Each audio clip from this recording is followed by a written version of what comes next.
পঞ্চগড় কাঁপছে কাঁপছে পঞ্চগড়ের মানুষ। এই জেলা প্রতি বছরেই শীত শুরু হয় অনেক আগে এবং শীত শেষ হয় অনেক পরে। আজকে ফেব্রুয়ারির প্রথম দিন। এই দিনটিতে আজকে এখনও কুয়াশায় আবৃত হয়ে আছে সারা শহর। এখানে কুয়াশা, ঘন কুয়াশার মধ্যেই লোকজন, যারা দিনমজুর এবং পাথশ্রমিক, তারা এই ঠান্ডা, কনকনে ঠান্ডার মধ্যেই তারা কাজে বের হয়েছে। এখন সকাল 9:30টার মতো বাজে, তারপরেও কুয়াশা কেটে যায়নি। কুয়াশায় এই শহরের যে রাস্তাঘাটে যে গাড়িগুলো চলছে সেগুলো হেডলাইট জ্বালিয়ে চলছে।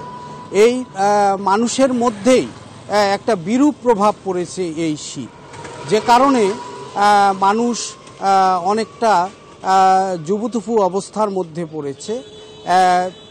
শীতকালের এই দিনটিতে আজকে মাঘের প্রায় শেষ, তারপরেও পঞ্চগড়ের মানুষ অনেক শীতে কাবু হয়ে আছে। এই হচ্ছে আমার কাছে সর্বশেষ।